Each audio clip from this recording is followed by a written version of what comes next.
de Segundo Reis, segundo livro dos Reis, capítulo de número 5. Segundo livro dos Reis. Graças a Deus. Sempre quando a gente fala no Antigo Testamento, nós falamos no masculino, segundo livro dos Reis. E no Novo Testamento é no feminino, primeira epístola, porque refere-se a uma carta.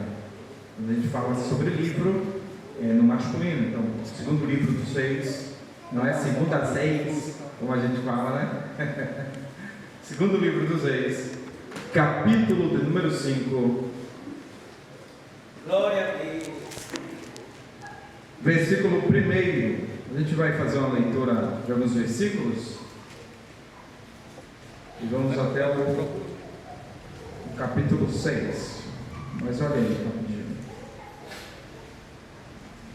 Segundo livro dos Reis, capítulo 5. Quem achou diz eu venci. Eu venci. Quem não achou diz eu vencerei. Acho que todo mundo venceu, né? Amém. Segundo Reis 5, verso 1.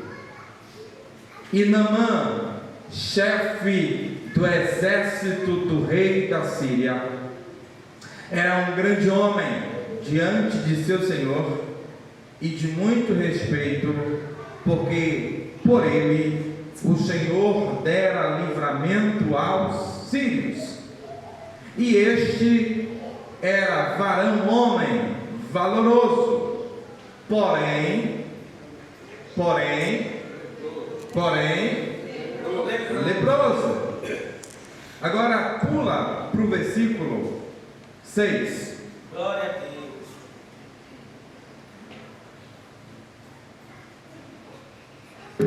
Versículo 3, perdão. E disse esta a sua senhora: tomara que meu senhor estivesse diante do profeta que está em Samaria, ele o restauraria da sua lepra. Então entrou Naamã e o notificou a seu senhor, dizendo assim e assim falou a menina que é da terra de Israel. Agora vai lá para o final do capítulo 5, por favor. Glória a Jesus. Final do capítulo 5, versículo 26, perdão. Aleluia.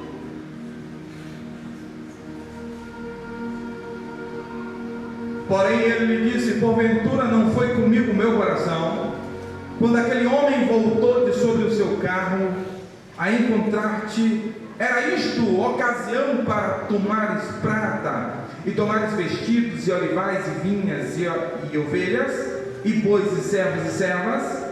Portanto, a lepra que era de Naamã se apegará a ti e a tua semente para sempre. Então saiu de diante dele leproso, branco como a... Agora, capítulo 6, versículo 1, diz assim: e disseram os filhos dos profetas a Eliseu: eis que o lugar em que habitamos diante da tua face nos é estreito. Agora pula, por favor, para o versículo 5.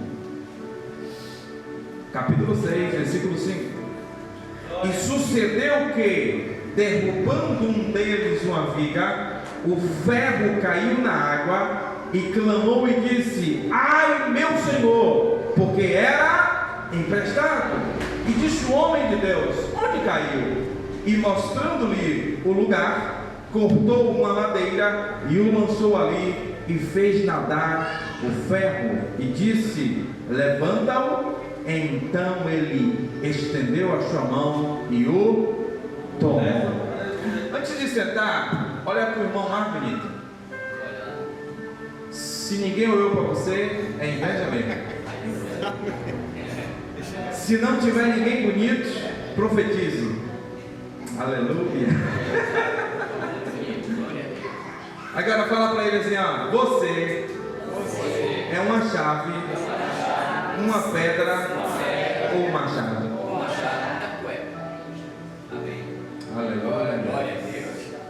E aí você é o quê? Uma chave, uma pedra ou uma chave. O tema dessa noite é isso: um machado, uma pedra ou uma chave. Pode se sentar. Quando nós observamos o texto, nós percebemos que o segundo livro dos Reis, capítulo 5, começa falando de Naamã. Começa falando de Naamã. Eu gosto muito da figura do Naamã aparecendo nesse texto. Naamã vai ser um dos únicos capitães de guerra que vai ser citado por Jesus lá no Novo Testamento. E Naamã, o texto diz que ele tinha muitas qualidades. Ele é general, ele é capitão do exército, ele venceu muitas vitórias, ele é varão valoroso, ele é um homem íntegro. Só que o texto tem uma denota para ele. O texto diz que, porém, ele é leproso. Só que nas caminhadas de Naamã, ele pega e leva cativo uma menina de Israel. Talvez ele tenha comprado essa menina. Ele não venceu uma guerra contra Israel, até porque no texto histórico não tem nenhuma guerra ainda de Israel contra a Síria. Mas ele, quando vai em Israel, ele compra essa menina e ele leva para dentro da sua casa. E quando a gente olha aqui, a gente vai perceber que a menina saiu de Israel e foi para a casa do leproso. A lepra do leproso não pegou a menina, porque o Deus de Israel não saiu da menina. Aleluia! Você entendeu? Quando a gente observa isso aqui, a gente vai entender que não é o ambiente que contamina você, é o caráter. Se você não tiver caráter, em qualquer ambiente você cai, até no ambiente santo. Agora, se você tiver caráter, no ambiente mais sujo, mais insalubre, mais lúgubre da sua história, você não se contamina. Você vai permanecer fiel. E quando a gente faz um paralelo, é só um paralelo, só para você entender. Adão e Eva pecaram aonde? No paraíso, jardim das delícias. Jesus foi tentado aonde? No deserto. Então quem tinha tudo para pecar? Quem tinha tudo para falhar? E quem falhou? Adão e Eva. Então não é o lugar que determina quem é você. Não é o lugar que diz quem é você. Pelo contrário, essa menina aqui, ela sai de Israel, mas o Deus de Israel não sai dela. Você não pode de maneira nenhuma deixar Deus, independente do lugar onde você esteja.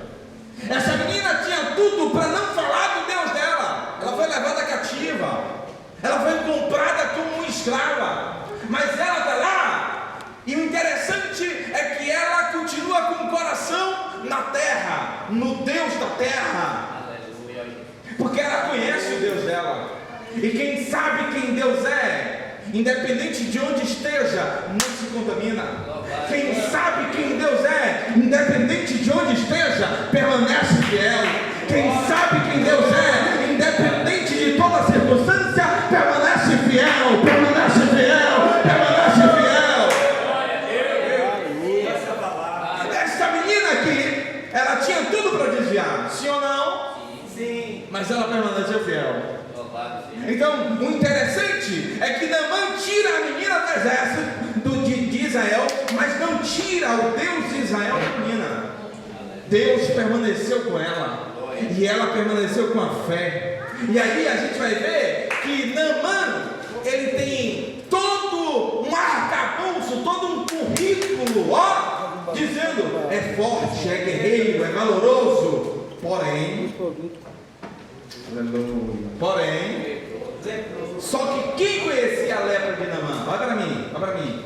Só quem conhecia a lepra de Naamã era quem estava próximo Só quem conhece os seus defeitos é quem mora com você, sim ou não? Eu conheço, por exemplo, aqui na igreja tem um homem que é muito defeituoso. Eu passei 5 anos. Aleluia. Uma graça Eu passei 5 anos, pastor, ensinando EBD aqui e tirando onda e sarro da careca de Moés. Mas era com muito carinho. Eu chamo ele de cabeludo, né? É o apelido dele. E aí, quando a gente observa essa questão, só quem conhece seus defeitos maiores é quem convive com você. Por quê? A convivência revela quem é quem. Na convivência, você vai mostrar quem realmente você é. Por exemplo, quando o menino e a menina começam a namorar, começa, porque eu sou isso, eu sou aquilo. Quando casa não era nada daquilo que ele falou. Aí no casamento é uma banana. Mal adora, mal vem para a igreja e quando vem, conversa mais do que todo mundo. Parece a nega do leite. Não cuida do seu lar, é alguém que não tem responsabilidade com as coisas de Deus, faz tudo mal feito. E aí a gente vai perceber que essa convivência que essa menina tem, vai perceber em Naamã um defeito grandioso. Ele está leproso, o corpo dele está definhando, o corpo dele sangra, o corpo dele é insensível, o corpo dele está apodrecendo de fora para dentro. E ela olha um dia e ela percebe quando ele vai tirando as armaduras. Irmão, ser general fora, gritar com os outros fora é uma coisa. Você não pode fazer isso com ninguém dentro. Porque dentro, todo mundo vai olhar e vai dizer, você é leproso. Na sua intimidade, irmão, vai para mim, só para você entender isso aqui, Você pode dizer, eu tenho um título, eu sou isso, eu sou aquilo, mas quando você chega de joelhos, todas as armaduras. Porque eu tenho um título, porque isso, porque aquilo, cai tudo por terra. Aleluia, Jesus. Porque na sua intimidade, na intimidade que você tem, alguém vai conhecer a lei. Aleluia. E é interessante dizer isso, sabe por quê? Porque quando o texto fala aqui, a gente vai perceber que essa menina, ela não tem nome. Você vê o nome dela aí no texto? A gente não sabe o nome dela. Mas é justamente essa menina que vai dizer, quem dera meu Senhor, o Senhor Naamã, o meu Senhor, o Senhor Naamã, estivesse diante do Senhor de Israel. Aleluia. Deus. Não é o Senhor de Israel diante de Naamã. Olha o que ela está dizendo. É Naamã se prostrar diante do Senhor. Isso aqui no hebraico, isso aqui é incrível. Porque ela está dizendo assim, enquanto você permanecer orgulhoso, vai continuar leproso. Vou falar. Enquanto você permanecer orgulhoso, vai continuar leproso. É por isso que quando ele chega lá, porque Deus quer tratar isso de Naamã. Naamã, irmãos, principalmente pessoas que dão-lhe cargo, a pessoa fica orgulhosa. Aí tem que tratar, tem que mergulhar 7 vezes. Pergunta se irmão, já mergulhou hoje? Se não mergulhou, fala carinhosamente assim, desce. Desceu uma, não melhorou, desce de novo. Quem está entendendo? Então essa menina aqui, ela estava na casa de Naamã, mas a lepra não pegou da menina, porque ela tem um Deus. Ela tem Deus. Eu não sei se vocês sabem, mas hanseníase é contagiosa, mas essa menina não foi contagiada, porque ela que contagiou. Você entendeu? Ela não foi contagiada, ela não foi influenciada, foi ela quem influenciou, foi ela quem disse, olha, existe um Deus que pode fazer todas as coisas, então para de ser influenciado e começa a influenciar, porque maior é o que está em você do que o que está no mundo. Quem pode adorar? Agora escute isso aqui. O porquê eu comecei a mensagem falando uma chave, uma pedra, e um machado. Você pode repetir comigo? Um machado. Não. Essa menina aqui, sabe o que ela era? Uma chave. Ela era? Tem gente que vem para a sua vida para virar uma chave e abrir uma porta. Talvez seja a porta da cura. Talvez seja a porta de milagre. Talvez seja a porta da presença de Deus, que você está muito tempo afastado de Deus, mesmo dentro da igreja. A dracma se perdeu? Onde? Dentro de casa. Tem gente que está dentro de casa perdido, não sei mais a presença, só vai para assistir o culto. Não vem mais para prestar. Irmão, culto não é para assistir. Culto é para prestar. Ou presta ou não. Pegou? Fala com seu irmão aí, alguém fala assim, aí chegou? É isso, fala assim em inglês. Pegou? Pegou? Então quando a gente observa o texto, a gente vai notar e vai perceber que essa menina é uma chave que abre uma porta para Naamã. Ó, tem uma porta aberta que você pode passar por ela e você pode encontrar cura. Pode parar de viver de aparência. Tem título, tem. Porque o problema do ministério de Naamã, sabe qual é? Pergunta qual? É que está dando certo. O problema do ministério de Naamã é que está dando certo. E time que está dando certo, o que é que falam? Não se troca, não se mexe, não é assim? Então, se Naamã está dando certo, está dando lucro, então permanece. Porque, a lepra não tirou o cargo de Naamã. Aleluia. E tem muita gente com cargo com lepra. Os irmãos calou, pode dar glória. Aleluia. Tem muita gente, porque tem título, porque tem cargo, porque é isso, porque é aquilo, porque eu sou, porque eu faço, tá com lepra, irmão. E tá fedendo. E aí essa menina veio justamente com uma chave para virar na vida de Naamã. E ele ouve a menina. Olha para mim. Olha para mim. Ele ouve. Primeiro sinal de atitude humilde de Naamã: ouvir uma criada. Porque um general ouvir a voz de uma criada é assim que Deus faz, irmão. O general que grita, todo mundo sentido, cobrir, alinhar, descansar, marchar. É o mesmo general que está em casa agora, de cabeça baixa, ouvindo uma menina. Você vai para Israel, vai se ajoelhar diante do Deus de Israel.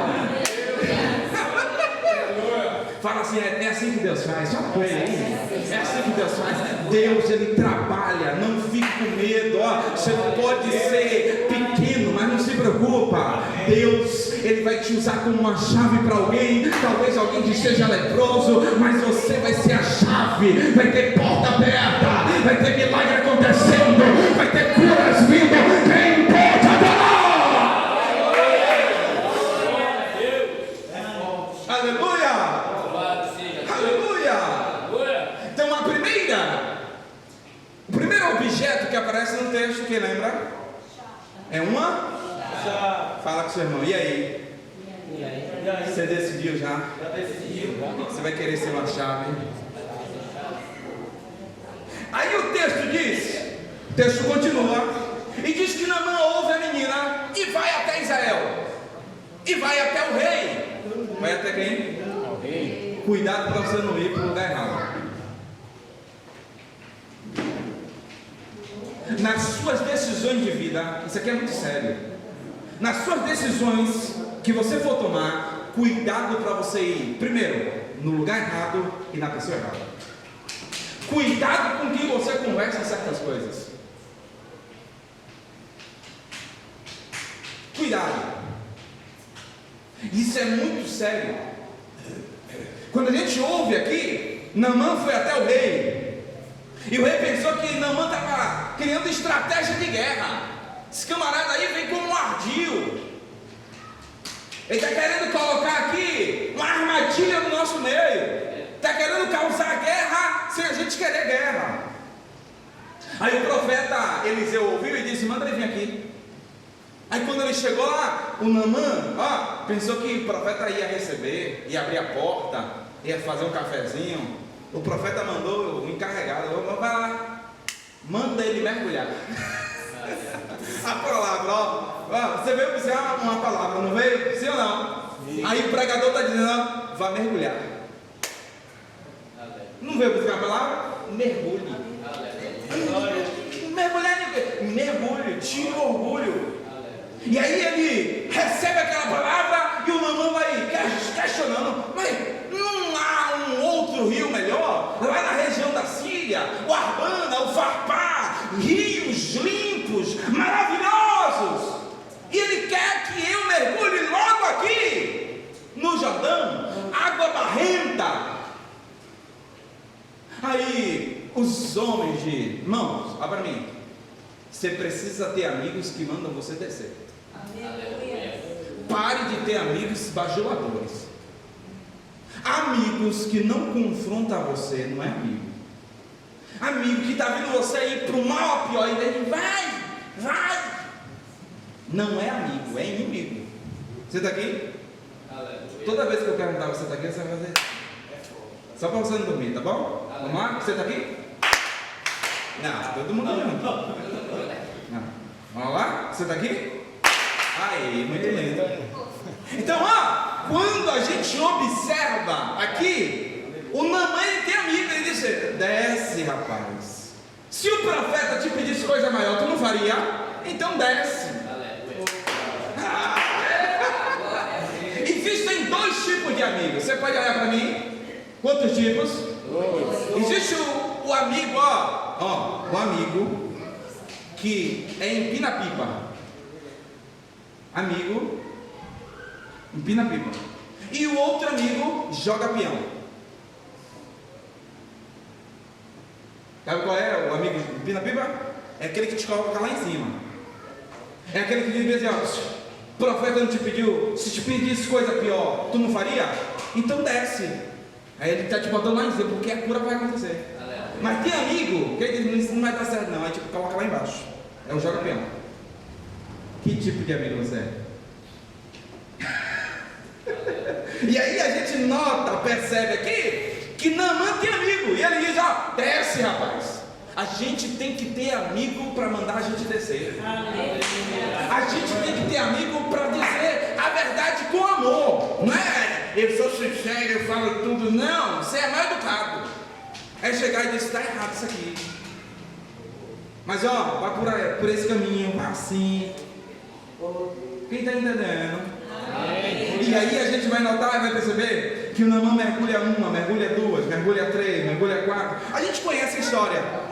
Na sétima, quando ele levanta, a pele dele, o texto diz, é a Bíblia, viu? É a Bíblia. Está que nem a pele de um bebê. Aleluia.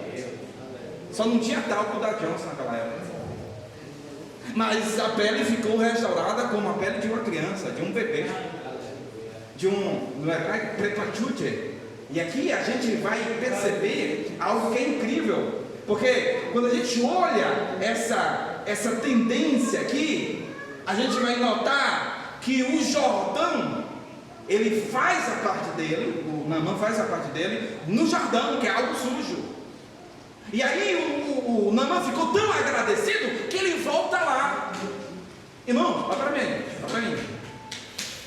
Você sabia que leproso adora? Leproso também adora. É por isso que tem muita igreja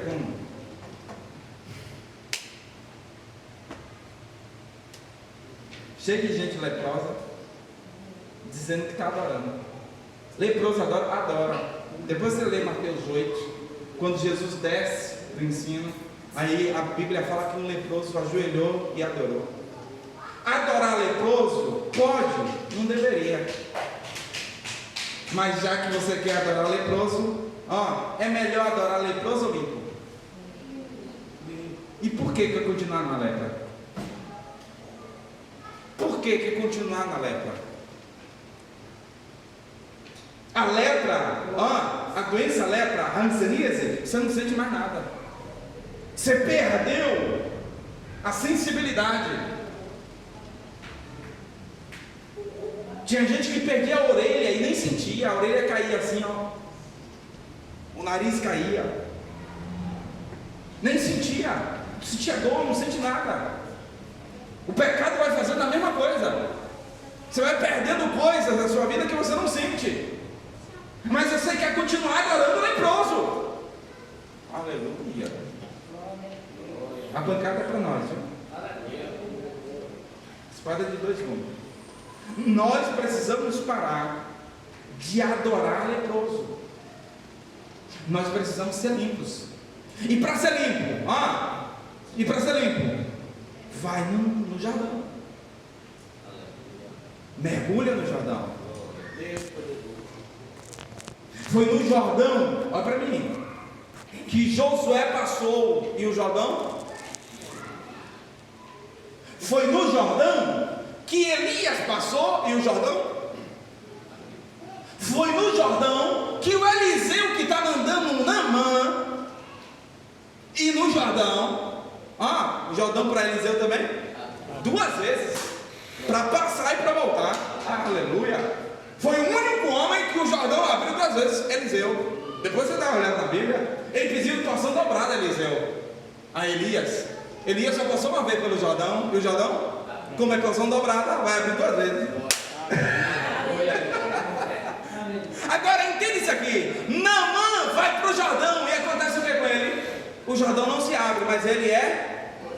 Agora, lá na frente, João Batista. Quem? João Batista. Espera aí. Quem é que está? Fala o nome dele, não? João Batista. Ele está fazendo o quê?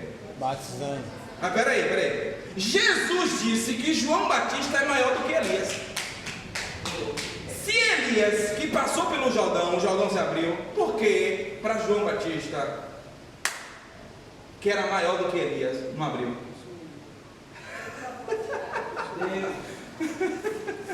Você está entendendo? E o texto diz que foi Jesus quem falou que João Batista é maior do que. Aí de repente vem Jesus. Elias passou pelo Jordão, o Jordão abriu. Eliseu passou pelo Jordão, o Jordão abriu. Josué passou pelo Jordão, o Jordão abriu. Naamã entrou no Jordão, o Jordão curou ele. João Batista está lá. Aí de repente vem alguém no Jordão. Quem é que vem? O Cordeiro de Deus.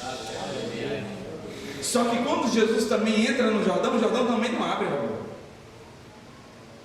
Com Josué, com Elias, com Eliseu, todos se abriu. Naamã foi curado. Mas quando Jesus bota o pé no Jordão, o Jordão não abre. Mas quando João Batista, eu falei quem? João Batista. Batiza Jesus, a Bíblia diz que uma pomba, o Espírito Santo, em forma corpórea de pomba, veio sobre Jesus. E de repente a Bíblia fala que os céus se abrem. Então aqui eu aprendo uma coisa. Josué, Elias, Eliseu, quando entram no Jordão, o Jordão abre. Mas quando Jesus entra, não é o Jordão que abre, é os céus que abrem. É os céus que abrem. É os céus que abrem. O Jordão vai determinar o seu chamado. Agora, não queira que o Jordão se abra hoje, mas queira que os céus.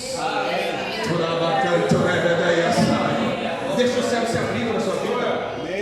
E aí a gente vai perceber, vai notar que quando Naamã volta para agradecer, o Naamã está tão feliz que ele diz bem assim: eu vou pegar um punhado dessa terra e vou levar para a minha terra, e toda vez que eu for adorar, eu vou botar a terra lá no templo e vou adorar não mais ao meu Deus que eu adorava antes, a Ascaron, a Baal. Eu vou adorar o Deus de Israel. Eu não sei se você já leu esse texto direito, mas o leproso ele virou crente. O leproso ele foi curado e ele começou a adorar o Deus de Israel. E ele leva um punhado de terra e agora ele está querendo agradecer. Ele está querendo trazer ouro, bens, materiais. Só que Eliseu, olha para mim, não aceitou coisa alguma. A Gesi falou bem assim: O chefe não quer nada não. Mandou embora. Pode ir, pega os seus bens. Só que o Eliseu entrou e o Geazi percebeu que Eliseu tinha entrado. Geazi estava no coração de pegar algumas moedas. E ele foi. Quando já estava lá longe, o Geazi correndo disse: ei, o chefe mudou de ideia. Aí o Naamã pega e dá prata. Fala comigo, só deu prata. Só deu prata. Aí no texto que a gente leu, você viu aí comigo, os versículos finais, 26. Quando o Geazi chega na casa que ele está junto com Eliseu, o Eliseu olha para Geazi e diz: ei, o meu coração foi contigo. E eu vi quando você pegou prata, você lembra? Naamã deu o que apenas para Geazi? Prata. Só que o Eliseu vai falar uma coisa aqui que parece que Eliseu está errando a profecia, mas não é. Entenda isso aqui, ó. O meu coração foi contigo e viu você pegar prata, olivais, vinho, bois, ovelhas. Porque Eliseu, ele está falando que Geazi pegou tudo isso. Se ele não pegou, se ele só pegou prata, porque o que é que ele ia fazer com a prata? Comprar oliveiras, comprar boi. E profeta não pode ter nada disso. Se profeta tiver tudo isso, ele está vendendo o ministério. E Eliseu olha e diz: ei, você quis a prata justamente com a intenção de comprar tudo isso que eu falei. Mas profeta não vive disso. Você vendeu o seu ministério. E já que você vendeu o seu ministério, fica com troco. Pega a lepra que era de Naamã. A única doença na Bíblia que tinha um dono. Posso falar de novo? Sabe?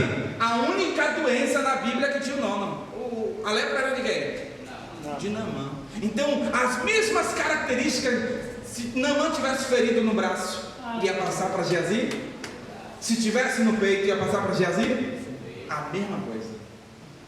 Cuidado com o que você está vendendo. Não venda seu chamado. Não venda a sua salvação. Não venda, porque o salário do pecado, mas começa com a lepra.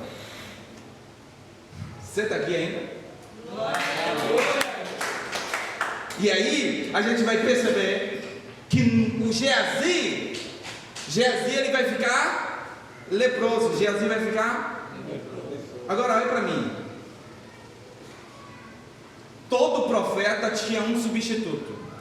Então depois de Eliseu, quem iria assumir a escola de profetas? Geazi. Só que pode ter um profeta leproso? Você já viu algum profeta leproso na Bíblia? Não. E Geazi não foi curado da lepra.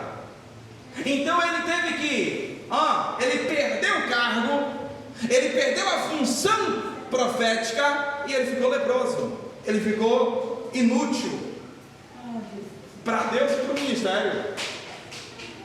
E aí a gente vai perceber o seguinte, Jesus, eu te provo isso na Bíblia. Eu te provo na Bíblia que o único que foi curado no Antigo Testamento de lepra foi Naamã. Geazi continuou doente, leproso. Lucas capítulo 4, versículo 27, Jesus falava assim: e muitos leprosos haviam em Israel no tempo do profeta Eliseu, e nenhum deles foi purificado, senão Naamã, o Sírio. Sabe o que é que Jesus está dizendo? Geazi permaneceu leproso a vida toda, perdeu cargo, perdeu família, perdeu tudo. Se ele queria agora gastar, fanfarrar com o dinheiro que se vendeu, agora ele está sofrendo as consequências. Cuidado com as propostas que estão fazendo para você. Proposta não é propósito. Quem está aqui? Fala para o seu irmão, não vai embora não. E aí, para fechar, o Naamã, além de a história de Naamã revelar a chave. Quem era a chave? A menina. Agora você já sabe quem é a pedra, né? Quem é a pedra? Jesus. E por que ele é uma pedra? Porque o capítulo 6, olha para mim, capítulo 5 termina, e você sabe que a Bíblia não é dividida em capítulos. A Bíblia é um texto só. Foi dividida no ano 1553 para facilitar a nossa vida, e é muito bom, sim ou não? Sim. Só que o texto é único. Então, quando Naamã saiu leproso, os filhos dos profetas olharam para Eliseu e disseram: ó, o lugar que a gente está é estreito. Sabe por que Geazi era uma pedra? Porque ele estava atrapalhando o crescimento. Tem gente que é uma pedra. Sabe aquele ditado? Fulano dá uma pedra no sapato? Porque ele não faz os outros crescer. Ele, onde está, ele atrapalha. Ele não ajuda em nada, ele só reclama. É Geazi. Geazi é aquele camarada que ele diz: conta comigo, e no dia ele não aparece. Geazi é aquele camarada que parece que ele nem veio para o culto. Ele é uma pedra. Ele está no culto, mas o culto não está nele. E aí a gente vai perceber que esse homem, ele sai leproso, e quando ele sai leproso, os filhos dos profetas: a gente precisa crescer.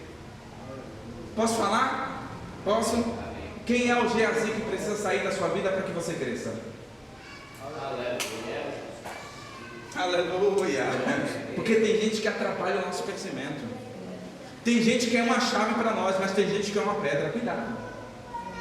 É uma pedra de tropeço para você cair, para você não proceder, para você não andar. Quem está ouvindo a voz de Deus? Aleluia. E aí a gente finaliza e fecha dizendo o seguinte: ó, os filhos dos profetas dizem: ó, a gente precisa de um espaço, porque o lugar onde estamos é estreito. Olha para mim. Você sabe que crente tem uma língua diferente do mundo, né? Quando a gente está passando uma luta, a gente fala o quê? Estou passando no estreito. Isso aí é crentez. Não tem inglês? Francês? O crente tem crentez. A gente está passando no estreito, né? Uma luta travada. E aqui o texto diz: estamos no estreito. A gente precisa alargar, crescer. Aí, vamos lá, Eliseu. Vamos. Aí Eliseu primeiro falou assim: vamos. Aí, não, o senhor tem que ver quem é que está trabalhando para substituir o senhor. Aleluia. E quando Eliseu está lá, aí eles vão para um lugar que tem árvore. Olha para mim. Um lugar aberto daria para colocar uma tenda, sim ou não? Mas o lugar estava cheio de... Parece que as árvores estavam atrapalhando. Mas eu quero que você entenda isso aqui. Aquilo que parece que está atrapalhando, nem sempre atrapalha. Você lembra? Aí eles pegaram, conseguiram um machado emprestado. Era um só. Quantos? Para 100 profetas. Cada um ia tirar uma árvore. Cada um, o machado ia passando de mão em mão. O machado ia passando? Aquilo que estava atrapalhando, que era o quê? As árvores. Vai virar viga para você crescer. Vou falar de novo. Aquilo que aparentemente está atrapalhando o seu crescimento, talvez seja as árvores, não se preocupa. Vai virar viga para você crescer. Vai virar estaca. Vai virar algo. Vai virar alicerce para você desenvolver. Quem pode adorar? Aleluia. Eles foram tirando um por um. Aí chega na mão de um profeta, coitado. Olha para mim. Eu já estou finalizando. O coitado já pegou o machado. E você sabe que o machado, se não amolar, ele vai ficando? Não, na terceira árvore. Se não amolar, aí vai na quarta. E a Bíblia diz, a própria Bíblia diz, que se não afiar o machado, automaticamente nós precisamos colocar uma força maior. E chega a hora desse moço, desse filho do profeta, agora colocar uma força maior. E ele coloca de tal maneira a força, que a Bíblia diz que o cabo quebra. E o ferro do machado voa. Fala comigo, voa. Voa. E cai. Cai. Aonde? Lembra do Jordão? Eliseu passou, Josué passou, Jesus, o Jordão volta de novo na cena. O Jordão, ele delimita quem você é. Você é uma chave, você é uma pedra ou um machado. E aqui a gente entra na história do machado. Olha para mim. Na medida que ele está batendo e o machado voa, poderia ter acontecido alguma coisa pior, sim ou não? Sim.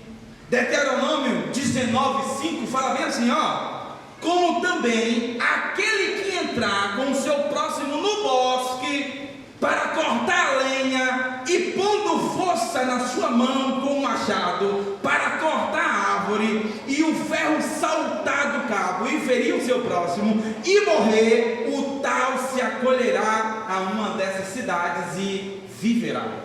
Isso aqui era a cidade de refúgio. Então, se alguém entrasse no bosque e começasse a cortar uma árvore e o ferro do machado matasse alguém, esse camarada podia fugir para essa cidade e ficar lá o resto da vida dele. Só que detalhe, na cidade de refúgio não existia profeta. O profeta ele tinha que estar livre. Sabe o que Deus está dizendo? Poderia ter acontecido pior. Não matou ninguém, caiu no Jordão, não se preocupa. Poderia ter sido pior na sua vida.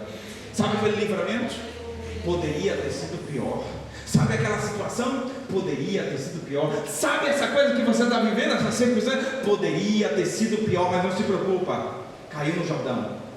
Aí quando Eliseu chega, Eliseu não chega procurando o culpado. Ele não diz, ó, quem derrubou. Ele diz, sabe o quê? Onde caiu. Ele não pergunta quem derrubou. Ele pergunta onde. Saiba onde você caiu. Irmãos, o lugar onde a gente cai, a gente tem que se atentar, sim ou não? Você está num caminho que você passa sempre e você tropeça naquele caminho, você vai gravar aquele lugar. Você concorda comigo? Por quê? Para você não cair de novo, não tropeçar de novo. Esse lugar aqui é derrapante e tal. Não é assim? E aqui é importante nós sabermos onde caiu. Sabe por quê? Quando Adão pecou e ele se escondeu entre as árvores, Deus pergunta o quê? Adão, onde é que você está? Quando Caim matou Abel, o que é que Deus perguntou a Caim? Caim, onde está o teu? E aí Apocalipse capítulo 3, Apocalipse 2, perdão, vai dizer bem assim, olha: onde caístes? Perdestes o teu primeiro amor. Volta onde caístes e arrepende-te. Praia comandeias. Deus tem uma nova chance. Deus tem uma nova possibilidade para a sua vida. Eu quero finalizar dizendo assim, ó: não se preocupa, o machado vai voltar a flutuar de novo. Mas sabe como é que o machado flutuou? O Eliseu diz bem assim, ó: pega um pedaço de madeira aí. Aí pegaram um pedaço de madeira e um pedaço de madeira jogou aonde?